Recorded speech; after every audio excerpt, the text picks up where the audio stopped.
વંદે માતરમ. ધોરણ 10 સામાજિક વિજ્ઞાન, પ્રકરણ 1 ભારતનો વારસો. વિદ્યાર્થી મિત્રો, આપણે અગાઉના વિડીયોની અંદર જોઈ ગયા કે ભારતીય સંસ્કૃતિ કોને કહી શકાય, ભારતની વિશેષતાઓ શું. આજે આપણે ભારતની અંદર વસવાટ કરતા હોઈએ તો આપણને ભારતની વિશેષતાઓ વિશે પણ થોડી ઘણી માહિતી હોવી જોઈએ. ત્યારબાદ બીજો મુદ્દો એની અંદર હતો સંસ્કૃતિ એટલે શું. તો એની અંદર આપણે જોયું કે સંસ્કૃતિ એટલે માનવ મનનું ખેડા અથવા તો જીવન જીવવાની રીત. માનવી પ્રાચીન સમયથી લઈને આજ દિન સુધી જે કાંઈ પોતાના જીવનની અંદર પરિવર્તન લાવતો ગયો અને અંતે અત્યારે જે જીવન જીવવાની શરૂઆત કરી, સ્થાયી વસવાટ કર્યો, વિકાસ કર્યો, તેને સંસ્કૃતિ તરીકે ઓળખવામાં આવે છે. આજે આપણે પ્રશ્ન નંબર 5 ભારતના વૈવિધ્યસભર વારસાનો પરિચય છે મેળવવાનો છે. ભારતનો વૈવિધ્યસભર વારસો. આજે જુદા જુદા વિસ્તારોની અંદર આપણે જઈએ છીએ ત્યારે આપણને ખ્યાલ આવે કે અલગ અલગ પ્રદેશોની અંદર ઘણી એવી વસ્તુઓ છે, ઘણી એવી બાબતો છે કે જે જુદા સ્વરૂપની છે.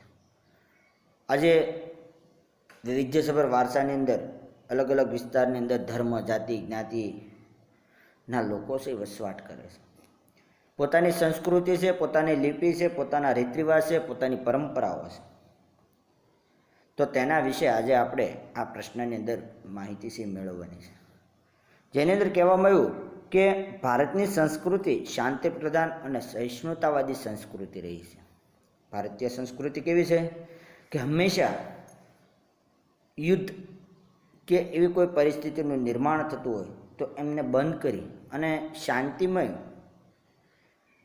એટલે કે કોઈ પણ જાતના હિંસા વગરના કાર્યો કરવામાં ભારતીય સંસ્કૃતિ શરૂઆતથી લઈને આજ દિન સુધી આગળ પડતી રહી છે.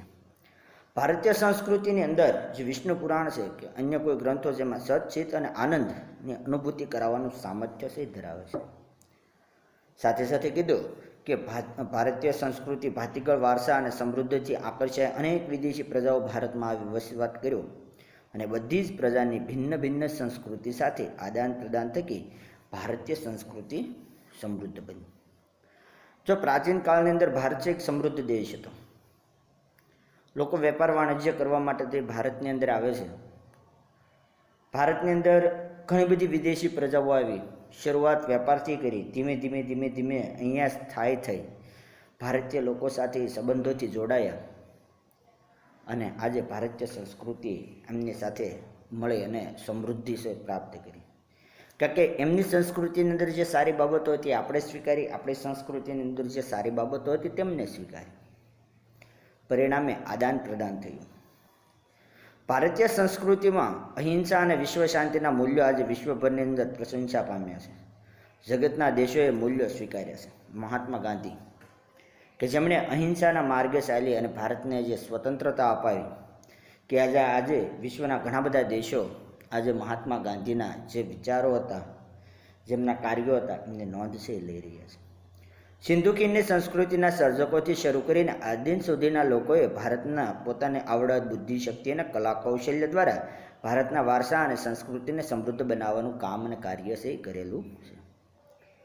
જો અહીંયા કીધું કે પ્રાચીન કાળની સંસ્કૃતિ, મોહનજો-દારો અને સિંધુ ખીણની સંસ્કૃતિથી લઈ આજ દિન સુધીનો આપણે જે વિકાસ કર્યો, તેમની અંદર જે લોકો પાસે કંઈક આવડત હતી, ક્ષમતા હતી, કૌશલ્ય હતા, બુદ્ધિ હતી, તેને આધારે કંઈક નવું સર્જન કરવાનું કામ કર્યું, નવું નિર્માણ કર્યું, નવું કંઈક આપવાનો પ્રયત્ન કર્યો કે જેનાથી કે આજે ભારતીય સંસ્કૃતિ છે એ સમૃદ્ધ બની છે. ત્યારબાદ કીધું અનેક ઋષિમુનિઓ, વિદ્વાનો, વિદૂષકોએ, સંતો, ચિંતકો, વૈજ્ઞાનિકો, સંશોધનકારો, સાહિત્યકારો, શિક્ષણશાસ્ત્રીઓ, રાજનીતિજ્ઞો, ઇતિહાસકારો, સમાજ સુધારકો, કલાકારો, કારીગરોએ વગેરે ભારતના ભવ્ય વારસાના નિર્માણ અને સમૃદ્ધિમાં દેહપિંડ ઘડવામાં મહત્ત્વનો ફાળો આપ્યો છે. આ બધી જ વ્યક્તિઓ એવી છે કે જેમણે ભારતીય સંસ્કૃતિને આગળ લઈ જવા માટે અથવા તો એને સારી બાબતોનું નિર્માણ કરવા માટે મહત્ત્વનું યોગદાન છે એ આપેલું છે. આ પ્રશ્ન તમને આવી રીતે પણ પૂછી શકે કે ભારતના ભવ્ય વારસાની અંદર નિર્માણમાં કોઈને કોઈને મહત્ત્વનો ફાળો આપ્યો. તો બધા જ પ્રાચીન કાળથી લઈને આજ દિન સુધી જેમની પાસે આવડત હતી, બુદ્ધિ હતી, કલા હતી ને કૌશલ્ય હતું અને કામ કરવાની ક્ષમતા હતી, આ દરેક વ્યક્તિઓ ભારતીય સંસ્કૃતિની અંદર મહત્ત્વનું કામ છે કરેલું છે.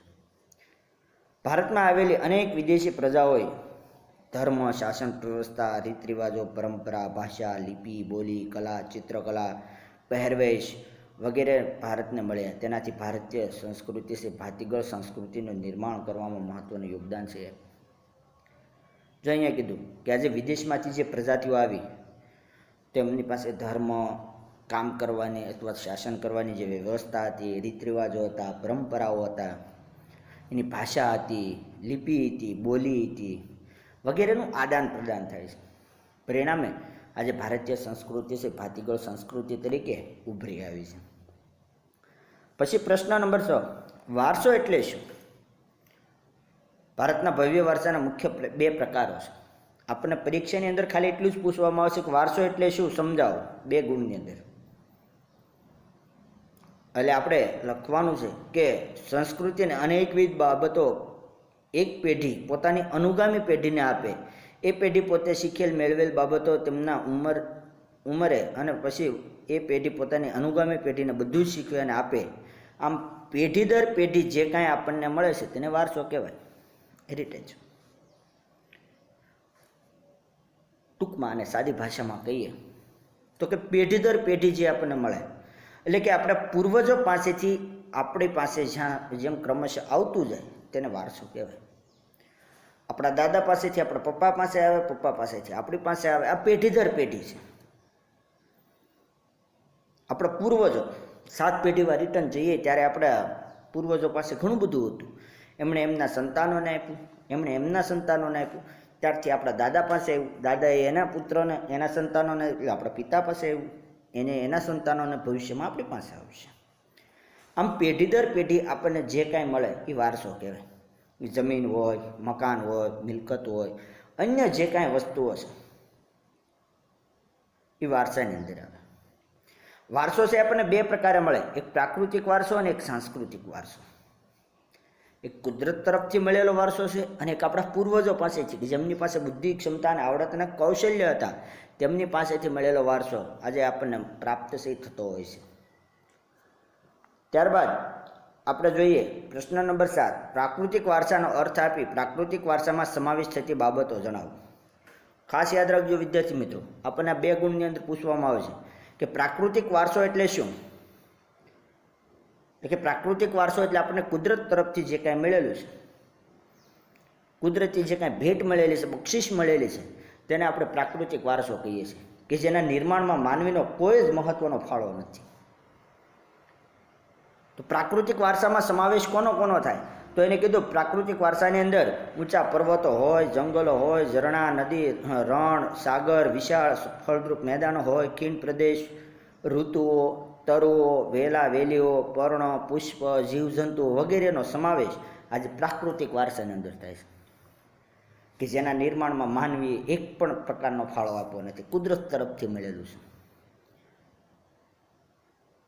ત્યારબાદ આપણને બીજું પણ કીધું કે આજે ભૂમિ દ્રશ્યોના વિવિધ પ્રકારના ખડકો, શિલાલેખો હોય, ખનિજો હોય, વનસ્પતિ હોય, એ પણ પ્રાકૃતિક વારસામાં આપણને પ્રાપ્ત થાય છે. ખોરાક, પાણી, શુદ્ધ વાયુ, નિવાસસ્થાન વગેરે જરૂરિયાત પણ આજે કુદરત દ્વારા આપણને પૂરી પાડવામાં આવે. પંચતંત્રની વાર્તાઓ અને બૌદ્ધ ધર્મની જાતક કથાઓની અંદર પણ આજે આપણે આ પ્રાકૃતિક વારસાઓનો ઉલ્લેખ છે આજે કરતા હોઈએ છીએ. આપણા ગીત, કાવ્ય, તહેવાર, ચિત્ર વગેરે વસ્તુઓ પ્રકૃતિ અને ઋતુઓ પર આધારિત છે. આજે આપણે કોઈ પણ વિસ્તારોની અંદર જઈએ છીએ તો આપણો જે પ્રાકૃતિક વારસો છે તેમને આપણે સૌથી વધારે પ્રોત્સાહન અને પ્રાધાન્ય છે આપીએ છીએ. ત્યારબાદ આપણને કહેવામાં આવ્યું કે ભૂમિ દ્રશ્યો વિશે માહિતી આપો. ભૂમિ દ્રશ્ય આજે આપણે કોને કહી શકીએ? તો તેમની અંદર કહેવામાં આવ્યું કે ભૂમિ આકારો દ્વારા અનેક ભૂમિ દ્રશ્યોનું સર્જન થાય. દાખલા કે હિમાલય પર્વત એ ભૂમિ આકાર છે, સરસ મજાનો. આજે આપણે કહીએ છીએ કે સરસ મજાના કુદરતી સૌંદર્યના દ્રશ્યો જોવા માટે પ્રાકૃતિક વારસાના સ્થળોએ આપણે જતા હોઈએ છીએ. હિમાલયની અંદર અનેક પ્રકારની વનસ્પતિઓ, ખનિજો અવનવા પક્ષીઓ, શિખરો બરફથી છવાયેલા છે. હિમાલયમાંથી નીકળતી નદીઓ બારેમાસ ભરપૂર પાણીથી સમૃદ્ધ હોય છે. હિમાલયની અંદર તરાઈના જંગલો આવેલા છે. હિમાલયમાં અમરનાથ, બદ્રીનાથ, કેદારનાથ જેવા યાત્રાના સ્થળો અને નંદાદેવી જેવા શિખરો પણ આવેલા છે, જે આપણા માટે ખૂબ જ મહત્ત્વના છે. જો અહીંયા કીધું ભૂમિ આકાર, આજે સરસ મજાનો હિમાલય પર્વત એક નથી, અનેક પર્વતોની શિખરોની હારમાળા છે. ત્યારબાદ પ્રશ્ન નંબર 9, ભારતના પ્રાકૃતિક વારસાના અંગ તરીકે નદીઓનો પરિચય, અથવા તો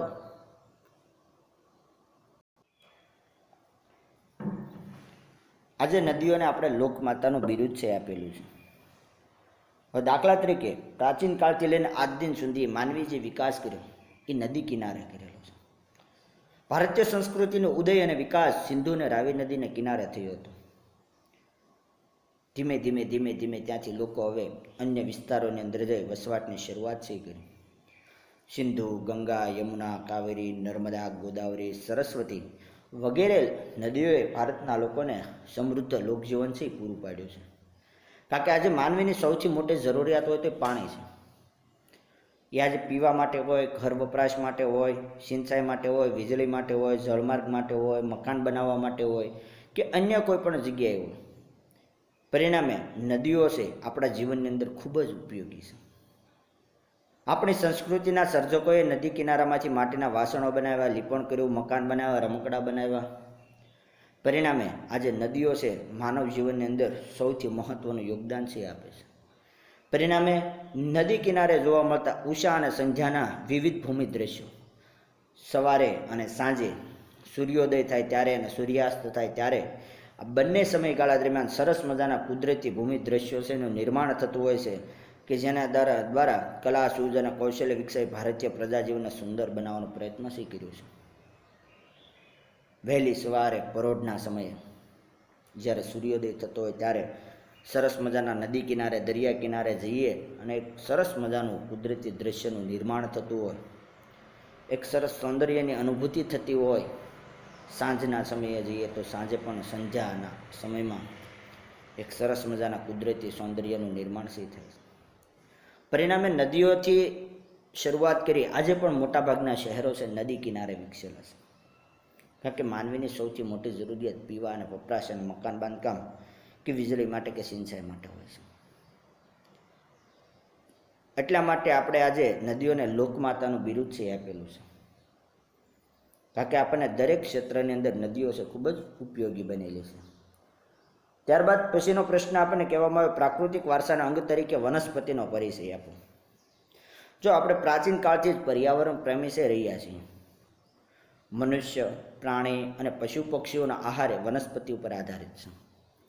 આજે આપણે મોટાભાગની વસ્તુઓ વનસ્પતિ ઉપર આધારિત છે. એ ફળાદી હોય, શાકભાજી હોય કે અનાજ હોય. આપણા દેશમાં વર્ષોથી વડ, પીપળો, લીમડો, તુલસી વગેરેને પવિત્ર માની તેની પૂજા કરવામાં આવે છે. વડ સાવિત્રીના વ્રતમાં વડની પૂજા કરવામાં આવે છે. જો અહીંયા કીધું કે આજે ઘણા બધા તહેવારો અથવા તો વારની અંદર મહિલાઓ છે આ વડલો, પીપળો અને લીમડો અને તુલસીની પૂજા કરે છે અને પવિત્ર ગણે છે. આજે અનાજ, કઠોળ, તેલીબિયાના છોડ, ધન ધાન્યથી લહેરાતા ખેતરો, ઔષધિઓ વગેરે માનવ જીવનને સમૃદ્ધ બનાવવા માટે મહત્ત્વનું યોગદાન છે આપે છે. તો આમ પ્રાકૃતિક વારસાના અંગ તરીકે વનસ્પતિ પણ આપણા જીવનમાં ઉપયોગી છે. આમળા, બેડા, કુવારપાઠો, અરડુસી, લીમડો વગેરે ઔષધિઓ માનવ જીવનને નિરોગી અને સમૃદ્ધ બનાવ્યું છે. એવું નથી કે આપણને ખોરાક તરીકે જ પ્રાપ્ત થાય છે. આપણા સ્વાસ્થ્યને અનુલક્ષીને પણ ઘણી બધી ઔષધિઓ છે એમાંથી આપણને મળે છે. મોગરો, ગુલાબ, કમળ, સૂરજમુખી, નિશિતગંગા, જુઈ વગેરે જેવા પુષ્પોએ માનવ જીવનને સુંદર અને સુવાસિત બનાવવામાં મહત્ત્વનું યોગદાન છે આપેલું છે.